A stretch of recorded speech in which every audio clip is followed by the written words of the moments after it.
लीजिए सुनिए जयशंकर प्रसाद की लिखी कहानी भीख में। वाचन समीर गोस्वामी का है। खपरल दालान में कंबल पर मिन्ना के साथ बैठा हुआ ब्रजराज मन लगाकर बातें कर रहा था। सामने ताल में कमल खिल रहे थे। उस पर से भीनी भीनी महक ली हुए पवन धीरे धीरे उस झोपड़ी में आता और चला जाता था। माँ कहती थी, मिन्ना ने कमल की केसरों को बिखराते हुए कहा। क्या कहती थी? बाबूजी परदेश जाएंगे, तेरे लिए नेपाली टट्टू लाएंगे। तू घोड़े पर चढ़ेगा कि टट्टू पर? पागल कहीं का। नहीं, मैं टट्टू पर चढ़ूंगा, वो गिरता नहीं। तो फिर मैं नहीं जाऊंगा। क्यों नहीं जाओगे? मैं अब रोता हूं। अच्छा पहले ये बताओ कि जब तुम कमाने लगोगे तो हमारे लिए क्या लाओगे?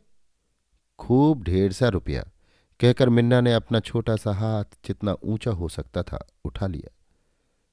सब रुपया मुझको ही दोगे ना? नहीं, मां को भी दूंगा। मुझको कितना दोगे? थैली भर। और मां को? वही बड़ी काठ वाली संदूक में जितना भरेगा। तब फिर मां से कहो, वही नेपाली टट्टू ला देगी। मिन्ना ने झुंझलाकर ब्रजराज को ही टट्टू बना लिया। उसी के कंधों पर चढ़कर अपनी साध मिटाने लगा। भीतर दरवाजे में से इंदु झांक कर पिता पुत्र का विनोद देख रही थी। उसने कहा, मिन्ना ये टट्टू बड़ा अड़ियल है। ब्रजराज को ये विसंवादी स्वर की सी हंसी खटकने लगी। आज ही सवेरे इंदु से कड़ी फटकार सुनी थी। इंदु अपनी गृहिणी पद की मर्यादा के अनुसार जब दो चार खरी खोटी सुना देती तो उसका मन विरक्ति से भर जाता। उसे मिन्ना के साथ खेलने, झगड़ा करने में और सलाह करने में ही संसार की पूर्ण भावमयी उपस्थिति हो जाती। फिर कुछ और करने की आवश्यकता ही क्या है? यही बात उसकी समझ में नहीं आती। रोटी बिना भूखों मरने की संभावना न थी, किंतु इंदु को उतने ही से संतोष नहीं। इधर ब्रजराज को निठल्ले बैठे हुए मालों के साथ कभी कभी चुहल करते देखकर तो वो और भी जल उठती। ब्रजराज ये सब समझता हुआ भी अनजान बन रहा था। उसे तो अपनी खपरेल में मिन्ना के साथ संतोष ही संतोष था, किंतु आज वो न जाने क्यों भिन्ना उठा। मिन्ना, अड़ियल टट्टू भागते हैं तो रुकते नहीं और राह का राह भी नहीं देखते। तेरी माँ अपने भीगे चने पर रौब गांठती है। कहीं इस टट्टू को हरी हरी धूप की चाट लग गई तो? नहीं मिन्ना, रूखी सूखी पर निभा लेने वाले ऐसा नहीं कर सकते। कर सकते हैं मिन्ना, कह दो। हाँ। मिन्ना घबरा उठा। ये तो बातों का नया ढंग था, वो समझ न सका। उसने कह दिया, हाँ कर सकते हैं, चल देख लिया ऐसे ही करने वाले। कहकर जोर से किवाड़ बंद करती हुई इंदु चली गई। ब्रजराज के हृदय में विरक्ति चमकी। बिजली की तरह कौंध उठी घृणा। उसे अपने अस्तित्व पर संदेह हुआ, वो पुरुष है या नहीं। इतना कशाघात, इतना संदेह और चतुर संचालन। उसका मन घर में विद्रोही हो रहा था। आज तक बड़ी सावधानी से कुशल महाजन की तरह वो अपना सूद बढ़ाता रहा। कभी स्नेह का प्रतिदान लेकर उसने इंदु को हल्का नहीं होने दिया था। इसी घड़ी सूद दर सूद लेने के लिए उसने अपनी विरक्ति की थैली का मुंह खोल दिया। मिन्ना को एक बार गोद में चिपका कर वो खड़ा हो गया। जब गांव के लोग हलों को कंधों पर लिए घर लौट रहे थे, उसी समय ब्रजराज ने घर छोड़ने का निश्चय कर लिया। जालंधर से जो सड़क ज्वालामुखी को जाती है, उस पर इसी साल से एक सिख पेंशनर ने लारी चलाना आरंभ किया। उसका ड्राइवर कलकत्ते से सीखा हुआ फुर्तीला आदमी है। सीधे सादे देहाती उछल पड़े, जिनकी मनोती कई साल से रुकी थी। बैलगाड़ी की यात्रा के कारण जो अब तक टाल मटोल करते थे, वे उत्साह से भरकर ज्वालामुखी के दर्शन के लिए प्रस्तुत होने लगे। गोटेदार ओढ़नियां, अच्छी काठ की शलवारों, किम ख्वाब की झकाझक सदरियों की बहार आए दिन उसकी लारी में दिखलाई पड़ती, किंतु वो मशीन का प्रेमी ड्राइवर किसी ओर देखता नहीं। अपनी मोटर, उसका हॉर्न, ब्रेक और मडगार्ड पर उसका मन टिका रहता। चक्का हाथ में लिए हुए जब उस पहाड़ी प्रांत में वो अपनी लारी चलाता तो अपनी धुन में मस्त किसी की ओर देखने का विचार भी न कर पाता। उसके सामान में एक बड़ा सा कोट, एक कंबल और एक लोटा। हाँ, बैठने की जगह में जो छिपा हुआ बक्स था, उसी में कुल रुपए पैसे बचाकर वो फेंकता जाता। किसी पहाड़ी पर ऊंचे वृक्षों से लिपटी हुई जंगली गुलाब की लता को वो देखना नहीं चाहता। उसकी कोसों तक फैलने वाली सुगंध ब्रजराज के मन को मथ देती, परंतु वो शीघ्र ही अपनी लारी में मन को उलझा देता और तब निर्विकार भाव से उस जनविरल प्रांत में लारी की चाल तीव्र कर देता। इसी तरह कई बरस बीत गए। बूढ़ा सिख उससे बहुत प्रसन्न रहता, क्योंकि ड्राइवर कभी बीड़ी तमाकू नहीं पीता और किसी काम में व्यर्थ पैसा नहीं खर्च करता। एक दिन बादल उमड़ रहे थे, थोड़ी थोड़ी झीसी पड़ रही थी। वो अपनी लारी दौड़ाए पहाड़ी प्रदेश के बीचों बीच निर्जन सड़क पर चला जा रहा था। कहीं कहीं दो चार घरों के गांव दिखाई पड़ते थे। आज उसकी लारी में भीड़ नहीं थी। सिख पेंशनर की जान पहचान का एक परिवार उस दिन ज्वालामुखी का दर्शन करने जा रहा था। उन लोगों ने पूरी लारी भाड़े पर कर ली थी, किंतु अभी तक उसे ये जानने की आवश्यकता न हुई थी कि उसमें कितने आदमी थे। उसे इंजन में पानी की कमी मालूम हुई कि लारी रोक दी गई। ब्रजराज बाल्टी लेकर पानी लाने गया।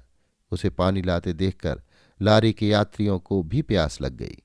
सिख ने कहा, ब्रजराज, इन लोगों को भी थोड़ा पानी दे देना। जब बाल्टी लिए वो यात्रियों की ओर गया तो उसको भ्रम हुआ कि जो सुंदरी स्त्री पानी के लिए लोटा बढ़ा रही है वो कुछ जानी पहचानी सी है। उसने लोटे में पानी उड़ेलते हुए अन्यमनस्क की तरह कुछ जल गिरा भी दिया, जिससे स्त्री की ओढ़नी का कुछ अंश भीग गया। यात्री ने झिड़क कर कहा, भाई जरा देख कर। किंतु वो स्त्री भी उसे कनखियों से देख रही थी। ब्रजराज शब्द उसके भी कानों में गूंज उठा था। ब्रजराज अपनी सीट पर जा बैठा। बूढ़े सिख और यात्री दोनों को ही उसका ये व्यवहार अशिष्ट सा मालूम हुआ, पर कोई कुछ बोला नहीं। लारी चलने लगी। कांगड़ा की तराई का ये पहाड़ी दृश्य चित्रपटों की तरह क्षण क्षण पर बदल रहा था। उधर ब्रजराज की आंखें कुछ दूसरे ही दृश्य देख रही थी। गांव का वो ताल जिसमें कमल खिल रहे थे, मिन्ना के निर्मल प्यार की तरह तरंगायित हो रहा था, और उस प्यार में विश्राम की लालसा। बीच बीच में उसे देखते ही मालती का पैर के अंगूठों के चांदी के मोटे छल्लों को खटखटाना, सहसा उसकी स्त्री का संदिग्ध भाव से उसको बाहर भेजने की प्रेरणा, साधारण जीवन में बालक के प्यार से जो सुख और संतोष उसे मिल रहा था वो भी छिन गया। क्यों संदेह होना।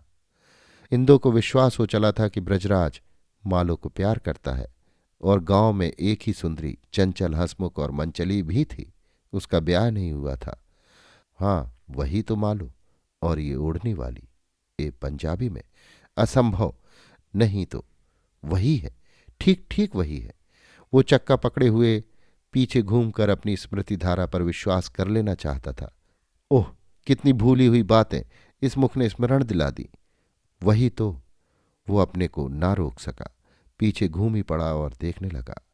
लारी टकरा गई एक वृक्ष से। कुछ अधिक हानि न होने पर भी, किसी को कहीं चोट न लगने पर भी सिख झल्ला उठा। ब्रजराज भी फिर लारी पर न चढ़ा। किसी को किसी से सहानुभूति नहीं, तनिक सी भूल भी कोई सह नहीं सकता, यही ना। ब्रजराज ने सोचा कि मैं ही क्यों न रूठ जाऊं। उसने नौकरी को नमस्कार किया। ब्रजराज को वैराग्य हो गया हो सो तो बात नहीं। हाँ, उसे गृहस्थ जीवन के सुख के आरंभ में ही ठोकर लगी। उसकी सीधी सादी गृहस्थी में कोई विशेष आनंद न था। केवल मिन्ना की अटपटी बातों से और राह चलते चलते कभी कभी मालती की चुहल से हल्के शरबत में 2 बूंद हरे नींबू के रस की सी सुगंध तरावट में मिल जाती थी। वो सब गया। इधर कलकत्ते के कोलाहल में रहकर उसने ड्राइवरी सीखी। पहाड़ियों की गोद में उसे एक प्रकार की शांति मिली। 2-4 घरों के छोटे छोटे से गांवों को देखकर उसके मन में विरागपूर्ण दुलार होता था। वो अपनी लारी पर बैठा हुआ उपेक्षा से एक दृष्टि डालता हुआ निकल जाता। तब वो अपने गांव पर मानो प्रत्यक्ष रूप से प्रतिशोध ले लेता। किंतु नौकरी छोड़कर वो क्या जाने कैसा हो गया। ज्वालामुखी के समीप ही पंडों की बस्ती में जाकर रहने लगा। पास में कुछ रुपए बचे थे, उन्हें वो धीरे धीरे खर्च करने लगा। उधर उसके मन का निश्चिंत भाव और शरीर का बल धीरे धीरे क्षीण होने लगा। कोई कहता तो उसका काम कर देता, पर उसके बदले में पैसा न लेता। लोग कहते बड़ा भला मानुस है। उससे बहुत से लोगों की मित्रता हो गई। उसका दिन ढलने लगा। वो घर की कभी चिंता न करता। हाँ, भूलने का प्रयत्न करता, किंतु मिन्ना। फिर सोचता, अब बड़ा हो गया होगा ही। जिसने मुझे काम करने के लिए परदेश भेज दिया वो मिन्ना को ठीक कर लेगी। खेती बाड़ी से काम चल ही जाएगा। मैं ही गृहस्थी में अतिरिक्त व्यक्ति था और मालती। ना ना, पहले उसके कारण संदिग्ध बनकर मुझे घर छोड़ना पड़ा। उसी का फिर से स्मरण करते ही मैं नौकरी से छुड़ाया गया। कहाँ से उस दिन मुझे फिर उसका संदेह हुआ, वो पंजाब में कहाँ आती, उसका नाम भी न लूं। इंदु तो मुझे परदेश भेजकर सुख से नींद लेगी ही, पर यह नशा 2 ही 3 बरसों में उखड़ गया। इस अर्थयुग में सब संबल जिसका है वही उठी बोल गया।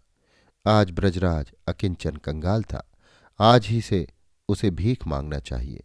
नौकरी ना करेगा, हाँ भीख मांग लेगा, किसी का काम कर देगा तो जो देगा वो अपनी भीख। उसकी मानसिक धारा इसी तरह चल रही थी। वो सवेरे ही आज मंदिर के समीप जा बैठा।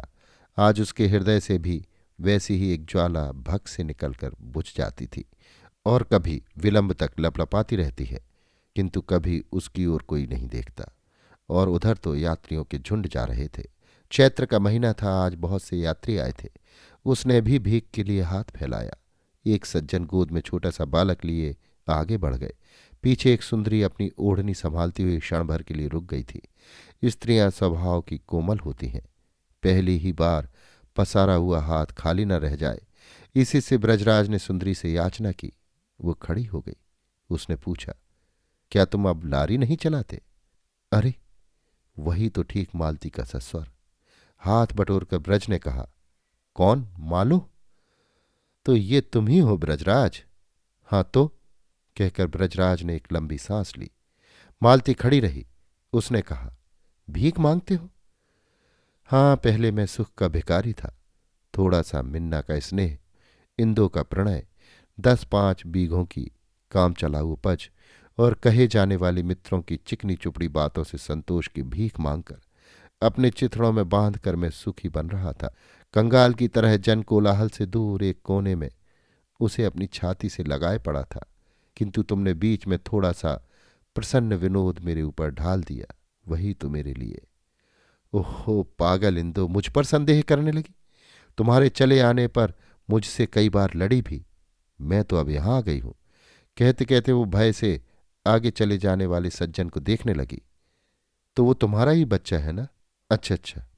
कहती हुई मालो ने कुछ निकाला उसे देने के लिए।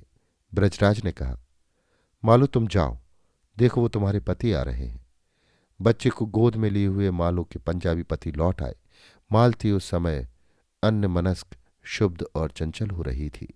उसके मुख पर क्षोभ, भय और कुतूहल से मिली हुई करुणा थी।